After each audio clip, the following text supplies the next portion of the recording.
Chers amis, bonjour. Nous sommes le vendredi 28 janvier 2022. Il est 10h30, presque 10h30. Quelques news de l'Arménie, d'Artsakh et de la diaspora arménienne. Tout d'abord, deux petites annonces locales, donc Valence, Bourg-les-Valence. Ce soir, donc pour ceux qui veulent voir un peu l'histoire des Arméniens de Dromardèche, depuis leur installation des années 20, Jean-Luc Huard va présenter à l'invitation d'Arménia, à la MJC Jean Moulin, salle Chenevier, ce soir à 20h30, beaucoup d'éléments donc de l'histoire de ces Arméniens de Valence, de Romans, de Bourg-de-Péage, partout en fait, donc dans la région. Voilà, donc une bonne présentation donc de la Drôme et de l'Ardèche, de l'installation des Arméniens par un spécialiste, voilà, qu'on a vu récemment à la télé, France 2, Jean-Luc Huard. Ce soir, donc 20h30, entrée libre. Voilà, une seconde annonce, celle-là, Arménia, toujours dans un mois, le 25 février, pardon, vendredi 25 février, nous parlons aussi de l'Arménie et du danger du pantouраnisme qui menace l'Arménie, en fait, qui menace en fait l'avenir de l'Arménie. Voilà, un débat, table ronde, ça sera le second événement, donc après, donc ça sera au mois de février, le 25 février, Arménia toujours, l'association culturelle Arménia. Voilà les deux infos donc locales. Aujourd'hui, donc 28 janvier, c'est la journée de l'armée, 30e anniversaire de la journée de l'armée arménienne en Arménie.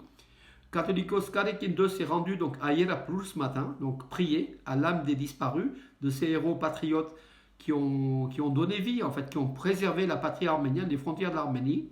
Voilà.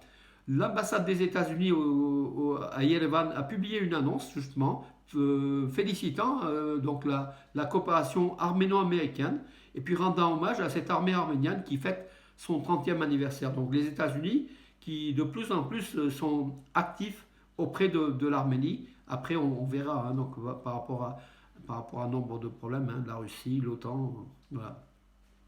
Samuel Karapetyan, le plus riche arménien de la planète aujourd'hui, qui a une fortune à peu près de 5 milliards de dollars. Il est donc dans le Forbes Russie, en fait le mensuel Forbes Russie, sur les rois de l'immobilier. Il est classé deuxième plus riche fortune en fait, immobilière, des revenus immobiliers de toute la Russie. Voilà, Samuel Karapetyan qui a une bonne place. Il est avec 615 millions de dollars de revenus annuels contre 585 l'an dernier, en 2020. En 2021, il a eu 615 millions de revenus de location, comment dirais-je, de tout ce qui est locaux commerciaux, cinéma. Dachid est un gros groupe de 200 entreprises, voilà, géré par l'Arménien Samuel Karapetyan. Voilà, vous connaissez Dachid, il est très connu. Bravo à l'Arménien en tout cas. De toute façon, lui, Samuel Karapetyan, il aide l'Arménie, il a fait des investissements en Arménie, il a fait des dons en Arménie. C'est un patriote aussi, voilà, et puis bravo de ne pas oublier l'Arménie. En Artsakh occupé, les recherches des corps de soldats combattants volontaires et soldats arméniens dans la région de Varanda, donc Fizuli, en Artsakh occupé, n'ont rien donné. Donc les recherches qui ont eu lieu hier n'ont rien donné, aucun corps retrouvé. Mais aujourd'hui, au total, depuis le 13 novembre 2020, le début des recherches en territoire occupé, les services de secours de l'Artsakh, de l'Arménie, ont quand même découvert 1708 corps de soldats et combattants et civils tués lors de la guerre d'Artsakh, en plus de ceux qu'on connaissait déjà. Voilà. On arrivera à plus de 4000, voilà, 5000 selon certains. Voilà mes amis, donc en cette journée de l'armée, en tout cas de toute façon l'Arménie est toujours là, elle a une armée, même si ces derniers temps on doutait un petit peu de sa surpuissance qui était donc à l'origine, mais elle est là, elle se défend et puis je pense que chaque jour qui passe, elle investit. On a vu récemment des hélicoptères achetés, il y aura d'autres achats qui sont prévus, je vous en parlerai dans quelques jours. Voilà. L'Académie des droits de l'homme sera créée au bureau de l'Ombudsman d'Arménie, enfin le chargé des droits de l'homme en Arménie, c'est d'ailleurs lui, c'est Arman Tatoyan qui l'a annoncé lors d'une rencontre européenne, voilà, en Arménie, donc sera créée au sein de l'Académie, au sein pardon, de son organisation des droits de l'homme, une Académie des droits de l'homme, voilà, une bonne initiative de l'Arménie. Arman Tatoyan qui va laisser sa place dans quelques jours, hein, voilà, puisque son mandat de 3 ans est terminé. Voilà. Mais on pense pour lui à d'autres postes. La Banque européenne, eurasienne pardon, de développement, la BED, va allouer à l'Arménie une subvention, en fait, c'est une aide hein, de 1 719 000 dollars voilà, pour son intégration au marché euro-asiatique, puis pour faire pallier à des diverses difficultés économiques aussi. Hein. L'Arménie qui remonte aussi économiquement, hein, il faut quand même être positif, il faut le dire. L'Arménie qui célèbre avec l'Espagne le 30e anniversaire de ses relations, l'établissement des relations diplomatiques avec l'Espagne. Tout n'a pas été très très joyeux avec l'Espagne. Hein. L'Espagne qui a pris part beaucoup aux côtés de l'Azerbaïdjan. Beaucoup de villes d'Espagne ont voté bien sûr la reconnaissance du génocide, mais dans l'ensemble, la politique espagnole n'est pas proche d'Erevan, elle est plus proche de la politique de Bakou et de Turquie. Hein. Voilà, il faut quand même le savoir. Hein. Voilà. Et merci à M. Minas donc, qui me l'a signalé encore par un post ce matin même. Et il est vrai, bon, on parle toujours du bon côté des pays, mais il est vrai que l'Espagne n'a pas été toujours à la hauteur derrière l'Arménie, hein, il faut le dire, hein, voilà, n'a pas été donc du niveau de la France. La France qui a aussi livré des armes hein, à l'Azerbaïdjan, donc c'est jamais noir, c'est jamais blanc, il y a toujours c'est quand même ambigu hein, les relations de l'Arménie avec les autres pays. Chaque pays a son intérêt, hein, voilà, il faut aussi comprendre cela. Personne n'aime l'Arménie, personne ne déteste, c'est que, à part le monde turco-ottoman, euh, mais, mais les États ont leurs intérêts et on est un peu naïf hein, de penser toujours, les Arméniens, depuis le 19e siècle, depuis cette époque de romantisme, qu'on est chrétien, donc l'Europe nous adore, nous aime, on est apprécié, c'est vrai, mais l'amour entre un pays et un autre pays, ça n'existe pas, il faut quand même le dire, il y a des géostratégies, il y a des stratégies, il faut être réaliste. Voilà.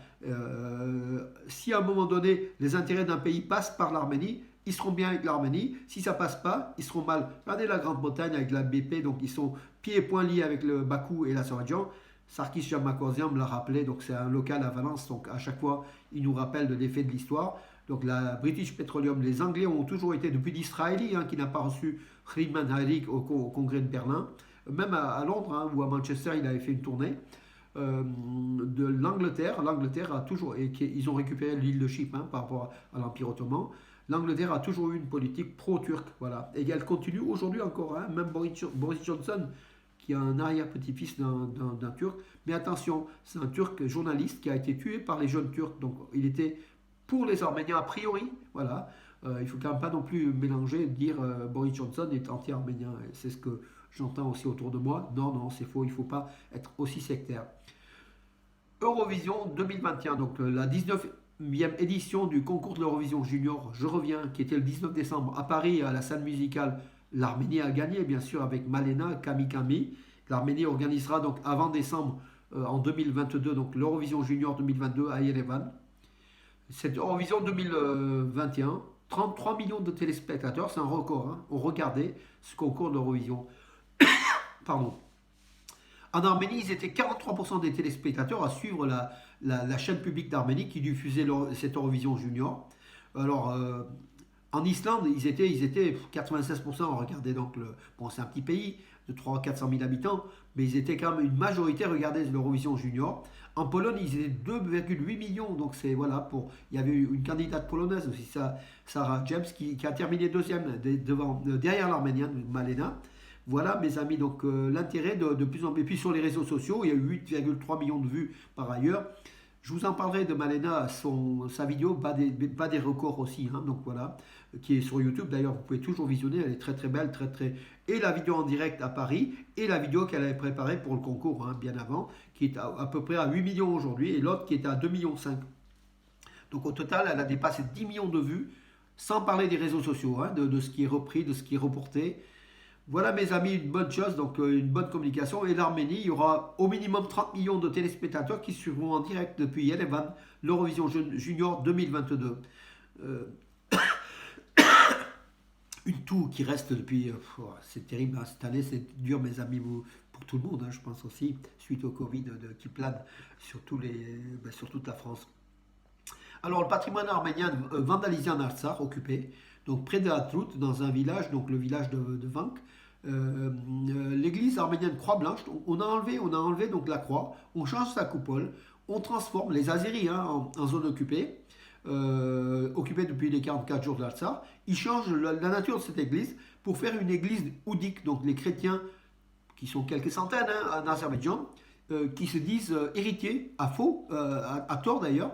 Cette église de Spitakratch, qui est une église arménienne donc, du village de Vank, hein, près de Hadrut, en zone occupée, comme je l'ai dit tout à l'heure, et construite soit en 1333, puisqu'il y a un Rajkal qui témoigne de 1333 dans le périmètre de l'église, puis une en 1735 qui a été donc voilà.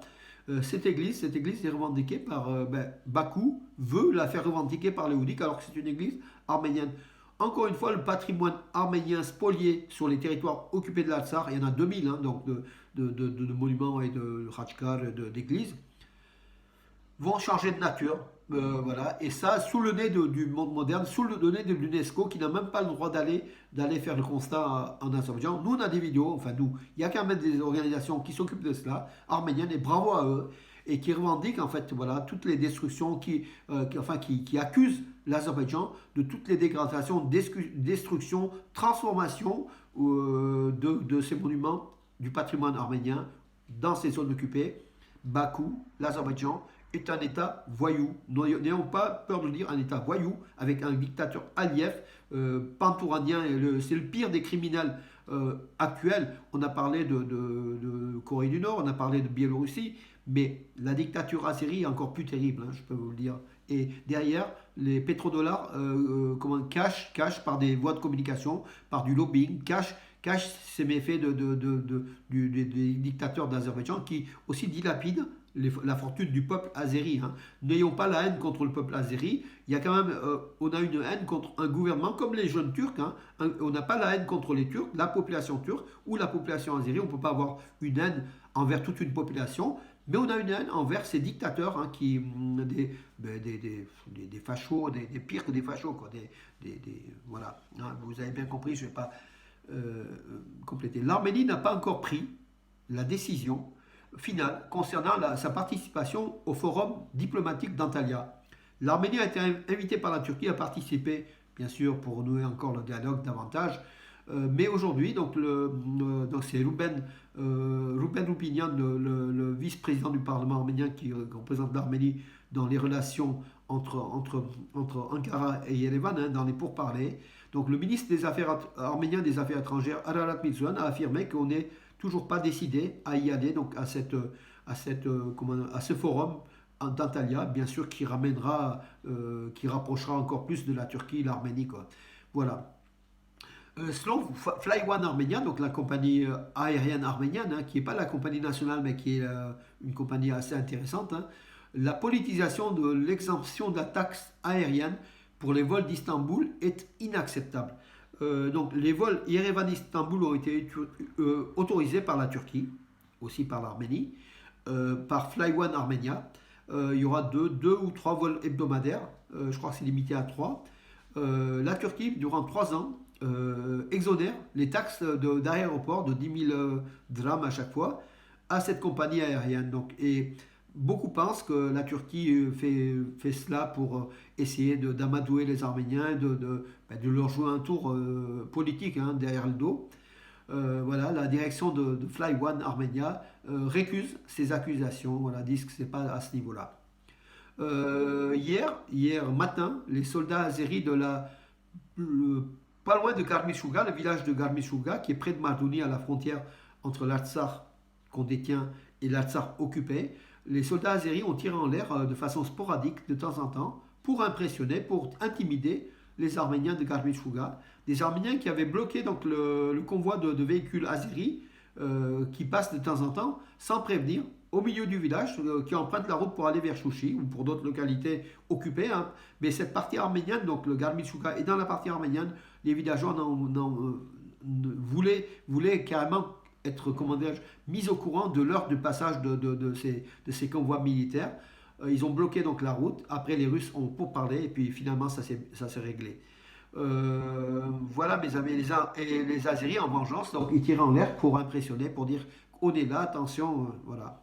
croyant faire peur aux Arméniens qui sont un peuple multimillénaire qui n'ont peur de rien, hein, il faut quand même le dire, hein. C'est un peuple d'origine, ils sont sur leur terre, ils n'ont pas à avoir peur des intimidations des envahisseurs qui sont là depuis quelques années, hein, seulement. Voilà mes amis, écoutez, j'en ai terminé pour aujourd'hui. Je vous donne rendez-vous à demain si je peux. Demain parce que ce soir on a une soirée qui va se terminer tard avec cette conférence de Jean-Luc Luard. Sinon, bon, sans doute à demain mes amis. Bonne journée.